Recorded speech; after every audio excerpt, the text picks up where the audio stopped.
Hello my YouTube family, हमारे channel SP भक्ति रस में आपका स्वागत है।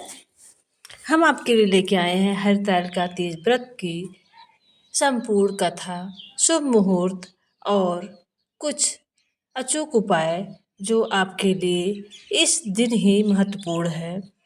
हरतालिका तीज का दिन बहुत ही महत्वपूर्ण है। इस दिन भोले बाबा की पूजा की जाती है तो बहुत ही प्रसन्न होते हैं और इस दिन भोले बाबा को जो भी अर्पण किया जाता है उससे भोले बाबा अति प्रसन्न होते हैं। इस दिन यह दिन हरतालिका तीज का दिन भोले बाबा को अति प्रिय है, क्योंकि इस दिन माँ पार्वती ने अब भोले बाबा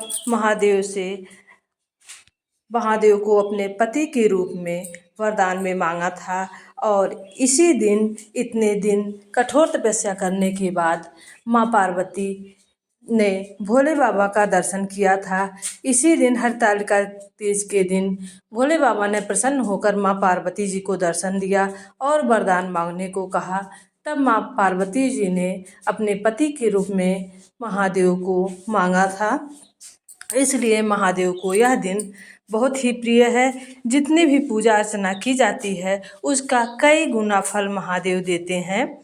और हरतालिका तीज की पूजा का शुभ मुहूर्त है 6 सितंबर 2024 को सुबह 6:02 से 8:33 तक रहेगा। वहीं तीज पूजा का प्रदोष काल का मुहूर्त 6:36 से शाम 6:59 तक रहेगा। तृतीया तिथि का प्रारंभ 5 सितंबर की दोपहर 12:21 बजे से होगा और इसकी समाप्ति 6 सितंबर 2024 की दोपहर 3:01 पर होगी। हरतालिका तीज की कथा सुनने से पहले आइए जानते हैं कि इस दिन जो महिलाएं व्रत ना रह सकती हों, किसी कारणवश जो नारी, जो माँ बहन यह व्रत ना रखती हों, उन्हें व्रत करने के इतना पुण्य फल प्राप्त होता है इस चीज़ के कि हरतालिका तीज व्रत तो हर जगह रखा जाता है, लेकिन कई जगह इसे बहुत अच्छे से मनाते हैं और पूजा अर्चना बहुत भव्य समारोह की तरह होता है। तो वहाँ फुलेरा बनता है।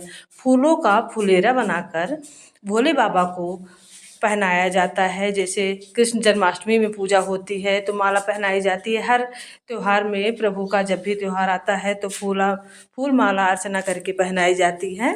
पूजा पाठ तो रोज ही किया जाता है, लेकिन इस दिन अलग ही किया जाता है। वैसे ही भोले बाबा को जो माला पहनाई जाती है, फुलेरा पहनाया जाता है, वहाँ जाके वो स्त्रियाँ जो व्रत नहीं करती हैं, वहाँ जाके वो स्त्रियाँ, माँ बहन जो भी हो, वो फुलेरे का दर्शन करें और व्रत समाप्त होने पर जब हरतालिका तीज का व्रत समाप्त हो जाता है तो वहाँ जाकर उस फुलेरे को वह स्पर्श करे, छुए और पैर छुए। तो जो महिलाएं तीज व्रत रखती हैं, पूजा पाठ करती हैं, जो फल उन्हें प्राप्त होता है वही फल उस नारी माँ बहन को प्राप्त होगा।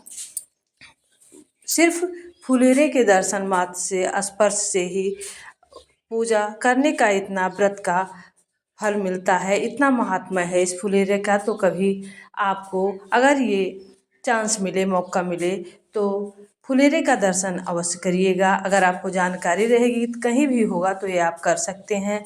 इसलिए अगर ये जानकारी आपको अच्छी लगी तो लाइक से सब्सक्राइब जरूर करिएगा। हमारे इस चैनल में बहुत ही महत्वपूर्ण जो बातें होती हैं और जो हमारे सुख समृद्धि और हमारे परिवार के लिए अति उत्तम होता है, वही जानकारी हम आपको देते हैं। प्रभु भक्ति में तो शक्ति है। प्रभु की पूजा चाहे जिस तरह से की जाए तो प्रभु उसे स्वीकार करते हैं। और अगर हम प्रभु के भक्त हैं, प्रभु के शरण में हैं, तो हमें कोई दुख तकलीफ छू भी नहीं सकती। तो आइए अब सुनते हैं। ऐसे हरतालिका तीज की आप सभी को ढेर सारी शुभकामनाएं। माँ पार्वती और भोलेनाथ की कृपा आप सब पर बनी रहे। आप हमेशा स्वस्थ रहें और हंसते मुस्कुराते रहें। इसके साथ आइए सुनते हैं हरतालिका हर महादेव जय माँ पार्वती। कथा के अनुसार माँ पार्वती ने भगवान शिव के लिए कठोर तपस्या की। दरअसल माँ पार्वती का बचपन से ही माता पार्वती का भगवान शिव को लेकर अटूट प्रेम था। माता पार्वती अपने कई जन्मों से भगवान शिव को पति के रूप में पाना चाहती थी।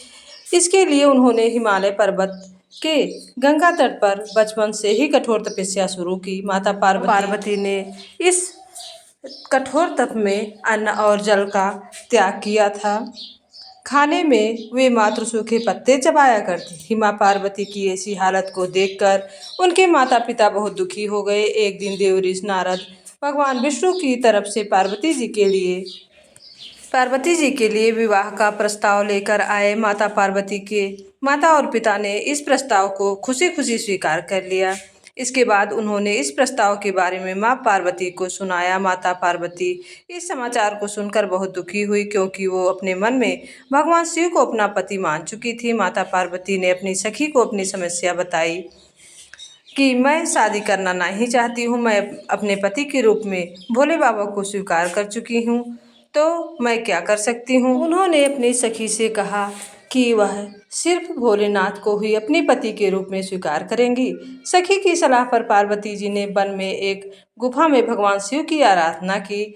भाद्रपद तृतीया शुक्ल के दिन हस्त नक्षत्र में पार्वती जी ने मिट्टी की से शिवलिंग बनाकर विधिवत पूजा की और रात भर जागरण किया। पार्वती जी के इस तप से खुश होकर भगवान शिव ने पार्वती जी को पत्नी के रूप में स्वीकार किया। कहा जाता है कि जिस कठोर तपस्या से माता पार्वती ने भगवान शिव को पाया, उसी तरह अगर इस व्रत को करने वाले सभी महिलाओं के सुहाग की उम्र लंबी हो और उनका वैवाहिक जीवन खुशमय रहे। माना जाता है कि इस दिन व्रत को पूरे विधि विधान और श्रद्धापूर्वक जो नारी करती है, उसे इच्छा अनुसार वर प्राप्त होता है और उसकी सभी मनोकामनाएं पूरी होती हैं। इसलिए भोले बाबा को यह दिन, हरतालिका तीज का दिन, बहुत ही प्रसन्न है। जो भी यह व्रत करता है और विधि विधान से भोले बाबा की पूजा करता है, माँ पार्वती भी उस पर अति प्रसन्न होती हैं और भोले बाबा भी अति प्रसन्न होते हैं। उसका सौभाग्य अखंड रहता है और मनवांछित मनोकामनाएं पूरी होती हैं और भोले बाबा माँ पार्वती जी की कृपा हमेशा उस पर बनी रहती है। आइए जानते हैं पूजा में क्या क्या सामग्री होनी चाहिए। आपको अच्छी लगी हो तो प्लीज़ चैनल को लाइक शेयर सब्सक्राइब जरूर करिएगा, प्लीज़, क्योंकि वीडियो बनाने में बहुत मेहनत लगती है। तो प्लीज़ आपका एक लाइक शेयर सब्सक्राइब हमारे लिए बहुत सहयोगप्रद हो सकता है, लाभप्रद हो सकता है। हर हर दिन भोले बाबा और माँ पार्वती जी की विधिवत पूजा की जाती है। इसलिए व्रत करने वाली स्त्रियों को चाहिए कि जागरण नित्य कर्मों से निवृत्त होकर तिल और आंवले के साथ स्नान करें, नवीन वस्त्र या साफ सुथरा वस्त्र पहने, पवित्र स्थान पर आटे से चौक पूर कर केले और गणेश शिव पार्वती जी की पार्थिव प्रतिमा बनाकर पूर्व की ओर मुंह करके सर्वप्रथम संकल्प लें, जो मन में अच्छा हो। फिर उपलब्ध सामग्री के साथ पूजन करें। सबसे पहले मिट्टी के तीनों की प्रतिमा बनाएं और भगवान गणेश को तिलक करके दूर्वा अर्पित करें। इसके बाद भगवान शिव को फूल, बेलपत्र और समीपत्र अर्पित करें और माता पार्वती को श्रृंगार सामान अर्पित करें। माता पार्वती को सभी श्रृंगार अर्पित करना चाहिए और 16 श्रृंगार करके माँ की पूजा करनी चाहिए। सुबह में माँ की पूजा करनी चाहिए, भजन कीर्तन करना चाहिए और अपने 16 श्रृंगार करना चाहिए, जो भी आप कर सकें। ऐसा करने से माँ पार्वती और भोले बाबा अति प्रसन्न होते हैं और आपकी सभी मनोकामनाएं पूरी होती हैं। तीज का हरतालिका तीज सब व्रतों में हमारे लिए सबसे महत्वपूर्ण है। इस दिन हम निर्जल रहकर व्रत करते हैं और पूजा पाठ अर्चना करते हैं। इसलिए इस दिन का जो भी पूजा पाठ होता है वह भोले बाबा स्वीकार करते हैं और हमें जो भी मनोकामनाएं होती हैं, जो भी हमारी गलतियां होती हैं, जो भी त्रुटि हमसे होती है, सब भोलेनाथ माफ़ करते हैं। इसलिए इस तीज, हरतालिका तीज का महात्म्य अत्यधिक है और आप सभी को हरतालिका तीज की ढेर सारी शुभकामनाएं।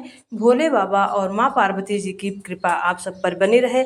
आप सदैव हंसते मुस्कुराते रहें और हर साल तीज मनाते रहें और विधान से तीज करते रहें। तो मैंने इसमें बताया है कि जो नारी माँ बहन तीज नहीं करती हो, तीज का व्रत नहीं रखती हो, उनसे बहुत ही निवेदन है कि वो फुलेरे का दर्शन जरूर करें, जिसमें कोई परिश्रम नहीं है और कुछ भी नहीं है। आपको बिना व्रत किए व्रत का पूर्ण फल प्राप्त हो सकता है। तो प्लीज़ ये उपाय ज़रूर करें। अगर आपको अच्छा लगा हो तो प्लीज़ मेरे चैनल को लाइक शेयर सब्सक्राइब करिए, ज़रूर करिएगा और ज़्यादा से ज़्यादा शेयर करिएगा, क्योंकि वीडियो बनाने में बहुत ही मेहनत लगती है। मैंने कथा भी एक बार डाल रखी है चैनल पे और मैंने शुभ मुहूर्त पूजा का विधि विधान भी डाल रखा है।